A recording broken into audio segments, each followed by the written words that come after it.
কৈলাশ পৰ্বতলৈ আপুনি গৈছেনে? কৈলাশ পৰ্বত ক'ত অৱস্থিত? জানো আহক ইয়াৰ বিভিন্ন ৰহস্যসমূহ। কৈলাশ পৰ্বতৰ কিছু বিস্ময়কৰ তথ্য আমাৰ হাতত। কৈলাশ পৰ্বতলৈ আপুনি গৈছেনে? কৈলাশ পৰ্বতৰ কিছু বিস্ময়কৰ তথ্য আমাৰ হাতত।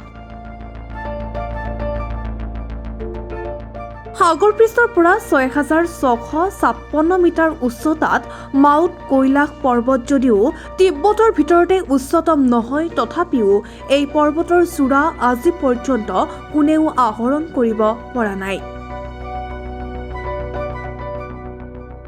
আজিৰ দিনত বিজ্ঞানেও কৈলাশ পৰ্বতক বিশ্ব ব্ৰহ্মাণ্ডৰ অক্ষ আৰু বিশ্বৰ কেন্দ্ৰ বুলি প্ৰমাণ কৰিব পাৰিছে।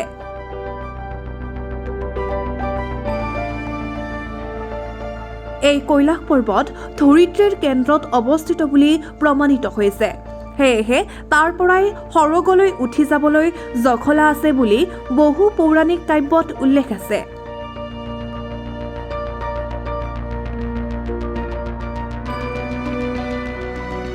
মানস সৰোবৰ আৰু ৰাক্ষস তাল নামৰ দুটা সুন্দৰ হ্ৰদ কৈলাশ পৰ্বতৰ আধাৰত অৱস্থিত।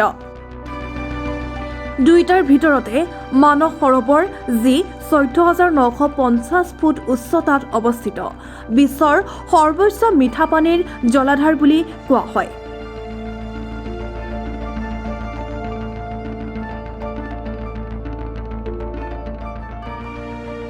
নিউজ ডেস্ক, ব্যতিক্ৰম।